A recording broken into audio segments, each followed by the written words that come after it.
네, 안녕하세요. 오늘은 제가 드디어 얼굴 공개를 하게 됐습니다.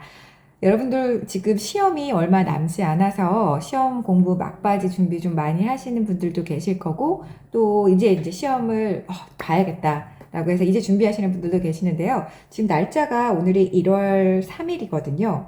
그러면 한 2주 정도 공부할 시간이 남았는데요. 여러분들 충분합니다. 충분하니까요. 지금 시작하시는 분들 하셔도 되실 거예요. 화이팅 하시고요. 오늘은 제가 1급 시험 어떻게 준비를 하면 좋을지에 대해서 간략하게 좀 소개를 좀 해드리려고 합니다.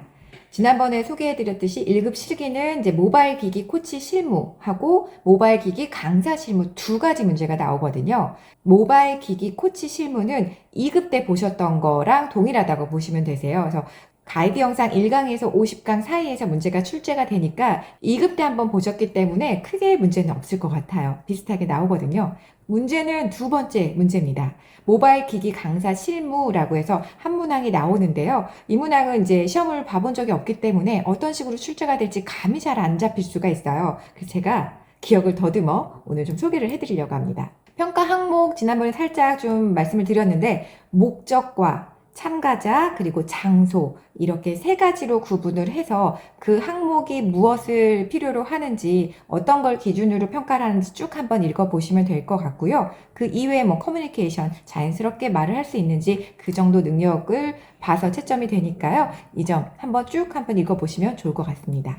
모바일 기기 강사 실무 시험 문제 예시가요. 이제 어떤 주어진 그 상황이나 강의 내용을 언급을 해줘요. 그 주어진 내용을 토대로 분석을 하는 거죠. 목적하고 참가자 그리고 장소 이 3P와 그리고 커리큘럼을 참고해서 내가 강의를 하면 어떻게 할 건지 강의하듯이 얘기하는 게 아니고요. 내가 이 강의를 나에게 맡겨졌다. 그러면 이 강의를 내가 어떠한 계획 하에 설계를 하고 계획해서 강의를 할지를 계획을 말하는 거예요. 그래서 나한테 이런 강의가 맡겨지면요. 나는 이런 계획을 세워서 강의를 할 거예요. 라고 하는 계획을 발표를 하는 거라고 보시면 되세요. 시험 과목 같은 경우는 모바일 기기 강사 실무, 그리고 모바일 코치 2급 평가 기준하고 동일하다고 하니까 참고하시면 되시고요. 그리고 이제 시험 방법은 실기, 구술평가, 말로 해서 평가를 한다는 거고, 문제는 두 문항, 그리고 시간은 40분 정도 넉넉하게 주어지니까요. 충분히 좀 문제를 보고 생각하고 정리를 한 다음에 정리가 다 됐으면 그때 구술 시작하는 거를 좀 추천을 드립니다. 왜냐하면 시간이 넉넉한데 시험이다 보니까 그거에 쫓겨가지고 막 빨리 말을 해야 되거나 이제 카메라가 이제 돌아가고 있다라는 게 의식이 돼서 되게 마음이 불안할 수가 있거든요. 그러니까 40분 동안 나는 첫 번째 문제는 한 10분 안에 좀 종료를 하겠다. 배분하시고요. 나머지 30분 동안은 실무 있잖아요. 실무에 대해서 충분히 난 생각해서 좀 정리를 한 다음에 내 계획을 말하겠다라고 이제 시간 배분을 좀 하시는 게 좋을 것 같아요. 제가 예를 들어서 한 가지 문제가 출제가 됐다 생각해놓고 시뮬레이션 한 번을 준비를 해볼게요. 크게 내용은 조금 바뀔 수는 있겠죠. 문제 내용은. 하지만 준비하는 과정은 큰 틀은 바뀌지 않으니까요. 아마 여기서 여러분들이 필요한 부분은 좀 착안하셔서 준비를 해보시면 좋을 것 같아요. 예를 들어서 뭐 저희 동네 여기 분당인데요. 성남 분당 상가에 있는 소상공인들 대상으로 사진 촬영 강의가 들어온다면 당신은 어떻게 강의 계획을 세워서 강의를 할 건가요? 라는 게 문제예요. 이런 식으로 나온다라는 거죠. 목적이 우선 첫 번째 3P가 있다르잖아요. 첫 번째 목적, 첫 번째 P예요. 목적. 디지털 이 교육을 하는 목적이 뭔지를 계획서 안에 넣어야 돼요. 참가자. 교육받는 참가자들은 누굴까요? 상가의 소상공인들이래요. 이 사람들의 특징이 뭘까요? 그것도 한번 생각을 해보세요. 주어진 게 아니니까, 이걸 갖고 내가 임의로 만들어도 되세요, 내용을. 장소. 교육이 이루어지는 장소는 어딘지, 그렇다면 내가 무엇을 고려해야 될지. 이 세 가지가 잘 배분돼서 들어가면 완벽한 계획서가 될 거예요. 한번 해보죠. 목적, 첫 번째 목적이죠. 디지털 이 교육을 하는 목적이 뭘까요? 무엇을 전달하고 싶을지, 어떤 문제를 해결해 줄 건지, 이 강의 그 평가서 아까 있잖아요. 그거는 저 시험 볼 때는 그 평가서가 볼 수 있게 나왔으니까 그거 보면서 메모를 좀 하시면 좋을 것 같아요. 이런 내용들이 적혀 있거든요. 기준표에. 그러니까 이거는 무엇을 전달할 건지, 어떤 문제를 해결해 줄 건지, 이런 항목 질문 같은 경우는 기준표에 다 나와 있으니까 뭐 이걸 외울 필요는 없으세요. 첫 번째, 무엇을 전달할지를 언급을 하는 거예요. 두 번째, 어떤 문제를 해결해 줄 건지, 이 세 가지가 잘 배분돼서 들어가면 완벽한 계획서가 될 거예요. 한번 해보죠. 목적, 첫 번째 목적이죠. 디지털 이 교육을 하는 목적이 뭘까요? 무엇을 전달하고 싶을지, 어떤 문제를 해결해 줄 건지, 예를 들어서 지금 무엇을 전달할 것인가, 어떤 문제를 해결해 줄 것인가 라는 게 나왔잖아요. 그러면 저 같은 경우는 이렇게 말할 것 같아요. 우선은 저에게 소상공인들을 대상으로 이런 강의가 들어온다면 첫 번째 목적은 코로나 때문에 비대면으로 많이 전환이 됐을 거예요. 그렇다 보니까 온라인으로 무언가를 마케팅하기 위해서는 사진은 필수라고 생각이 됩니다. 사진 촬영 강의에 대해서 많은 니즈를 품고 있다고 생각이 돼서요. 이분들이 자신의 제품과 상품들을 잘 촬영할 수 있도록 전달하는 게 우선은 목적이고요. 어떤 문제를 해결해 줄 것인가. 그동안 본인의 셀카나 가족들이나 이런 편한 것들을 찍었을 텐데 이제는 좀 더 전문적으로 내 상품을 알릴 수 있는 마케팅에 적절하게 활용할 수 있는 사진 촬영 구도라든지 사이즈를 어떻게 결정을 할 건지, 그리고 조명 같은 부분들 휴대폰으로 충분히 사용을 할 수가 있기 때문에 그런 부분을 어렵지 않게 쉽게 다가갈 수 있게, 돈을 들여서 누군가에 의뢰하는 거는 지금 소상공인들한테는 너무나도 부담이 되기 때문에 본인의 휴대폰으로 손쉽게 어렵지 않게 촬영을 할 수 있는 방법을 안내를 해주는 것이 목표입니다. 이렇게 목적을 전달을 해주는 거예요. 교육받을 대상의 특성, 어떤 내용을 주로 하냐면요. 참여자들의 니즈가 어떨지 상상을 해보는 거죠. 참여자들은 어떻게 참여를 했는지, 교육 경험의 여부와 서로의 친숙함 정도 확인. 그러면요, 저 같으면 이렇게 할 거예요. 네, 참가자들은요, 땡땡 상가의 소상공인들이고요. 이분들은 본인의 필요에 의해서 자발적으로, 이분들은 본인들의 그 매출과 직접적으로 연관되는 부분이기 때문에 자발적으로 참여를 하신 10분의 소상공인들 사장님들이세요. 그리고 이분들은 같은 상가 내에서 생활을 하고 있기 때문에 서로 다 친숙하게 아는 분들입니다. 그동안 소상공인들, 이분들 같은 경우는 따로 영업에 대한 이런 마케팅에 대한 그런 강의를 들어본 적이 전혀 없으시기 때문에 처음 강의를 자발적으로 신청하셔서 듣는 분들이라고 판단이 되어서요. 그분들의 니즈에 맞게 강의를 준비하려고 합니다. 이렇게 해서 보통 강의를 하기 전에는요, 이 대상자들에 대해서 공부를 해야 되는 게 필수 조건이에요. 나중에 여러분들이 강의를 나가게 되고 강의 의뢰를 받았을 때 내 강의 주제만 중요한 게 아니라 이 주제는 정해졌는데 내 강의를 듣는 대상자들은 누구지? 연령대는 어떻게 되지? 성별은? 그동안 이런 비슷한 교육을 받았었나? 뭐 이런 것들이 필수적으로 필요해요. 왜냐하면 그거에 따라서 내가 강의를 준비하는 내용이 완전히 달라질 수가 있어요. 강의를 한 번도 들어보지 않는 분들하고 이런 강의를 많이 들어봤던 분들하고는 기대치가 다르거든요.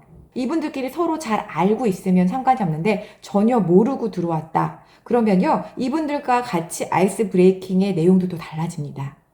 그리고 또 내가 자발적으로 필요해서 강의를 신청한 사람들의 적극성과 누가 이거를 꼭 들어야 돼, 회사에서 꼭 듣고 와야 돼서 진짜 끌려온 사람들의 강의를 듣는 적극성과 태도는 정말 다르기 때문에 참여자들이 어떤 상태인지 어느 상황인지를 여러분들이 알고 계셔야 강의 계획을 하는 방향이 잡히기 때문에 그래서 이 참가자, 3P의 참가자가 중요한 거예요.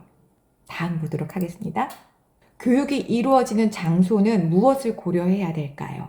강의장 환경 체크해야 되죠. 구비된 뭐 집기류나 도구들이나 뭐 필요한 게 있는지, 그리고 이 강의장이 오시는 분들하고는 접근성이 어느 정도 되는지, 그리고 제가 교육에 필요한 장비들은 또 어떤 게 필요한지, 뭐 노트북 충전이 되는지, 조명은 어떤지, 의자, 책상은 있는지. 왜냐하면 필기를 해야 되는 상황이면 의자와 책상이 있어야 되죠. 내가 만약에 PPT를 가져가는 거라면 거기에 빔이 있는지, 갔는데 빔이 없어. 그럼 어떻게 하실 거예요? 예를 들어 만약에 빔이 안 됐다. 그러면 있는데 안 되는 경우도 있단 말이에요. 갑자기 기기이기 때문에. 그러면 출력물들을 좀 준비해서 그럴 상황을 대비를 하시는 것도 필요하고요.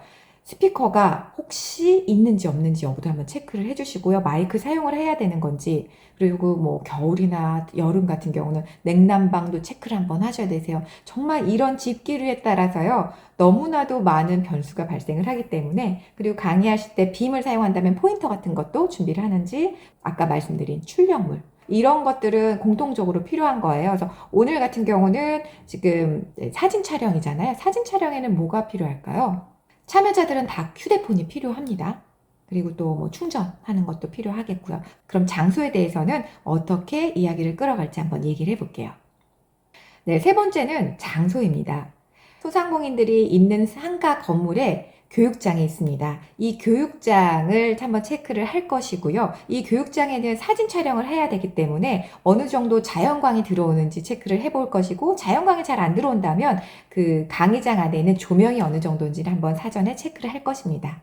그리고 이제 참여자들은 다 휴대폰으로 사진 촬영 실습을 하기 때문에 그 휴대폰이 간혹 가다가 배터리가 없는 경우도 있어요. 그래서 참여자분들한테 휴대폰 충전할 거 보조 배터리를 좀 챙겨주세요라고 사전에 고지를 할 예정이고요. 저도 몇 개 더 챙겨갈 예정입니다. 그리고 스튜디오 박스, 작은 소품들을 찍을 수 있는 스튜디오 박스 여부도 한번 상가 쪽에 체크를 해볼 것이고요. 만약에 없으면 제가 준비해서 가져갈 예정입니다. 사진 촬영들을 해야 되기 때문에 이 소상공인들 사장님들이 각자의 제품들, 촬영해야 될 제품들이 어떤 것인지 리스트를 미리 저는 파악을 할 예정이고요. 가지고 오실 수 있다면 가능하면 가지고 오실 수 있도록, 그리고 만약에 가지고 오실 수 없다면 비슷한 크기의 대체물로 사용을 할 예정입니다. 네, 이런 식으로 해서요, 교육 장소에 대해서 비단 장소의 사이즈나 규모 이런 것뿐만 아니라 내가 교육함에 있어서 필요한 것들이 무엇인지, 그리고 돌발 상황에 대해서는 어떤 것들이 필요할 건지 해서 여러분들이 한번 미리 생각해서요, 이런 것들을 한번 언급해 주면 좋고요. 꼭 필요한 것들은요, 그 강의장에 컴퓨터가 있으면 혹시라도 컴퓨터가 안 될 가능성을 좀 참고해서 노트북을 챙겨 가겠습니다. 그리고 그 강의장에서는 저희가 휴대폰으로 많이들 이제 강의를 하다 보니까 와이파이가 되어 있는지 꼭 확인을 해 보겠습니다. 강의 내용과 상관없이 항상 체크를 해야 되는 것들이니까 그런 거 한번 체크를 해주세요. 노트북 아니면 빔, 와이파이 여부 이런 거는 필수적으로 해야 되는 거니까 그거 한번 기억해 놓으셨다가요, 장소라는 거에 대해서 언급을 할 때 이 내용을 짚어주시면 좋을 것 같아요. 네, 그러면 목적과 참가자와 장소에 대해서 세 가지에 대해서 다 언급하셨죠? 네, 이러면 완벽합니다. 그래서요, 어떤 내용의 주제가 오더라도 여러분들 당황하시지 마시고요. 주제를 한번 쭉 읽어보고, 아까 40분의 시간이 있다 그랬잖아요. 그래서 모바일 기기 활용에 대해서 10분 정도 활용을 하시고요. 이 나머지 30분 동안 내용을 준비하시면 되는데요. 첫 번째 10분 동안은요, 이 목적과 참가자와 장소에 대해서 어떤 것들을 판단을 하고 파악해서 내가 이야기를 할지 계획을 짤지를 쭉 한번 메모장에다가 적어 놓으세요. 이제 시험 볼 때 우리 메모할 수 있는 게 있잖아요. 그래서 그렇게 해서 정리를 한 다음에 쭉 눈으로 한번 읽어보고 머릿속에 한번 인지를 해 놓고, 그 다음에 나머지 한 10분, 15분 정도 남겨놓고요. 그리고 나서 시험 구술 시작하시면 아주 완벽하게 빠짐없이 이야기해 주실 수 있으실 거예요. 이 정도면 1급 실기시험 준비하는 거 문제 없으시겠죠? 네, 이상 1급 실기시험 준비 방법에 대해서 말씀드렸는데요. 다음에 또 다른 내용으로 찾아뵙도록 하겠습니다. 여러분 화이팅 하세요.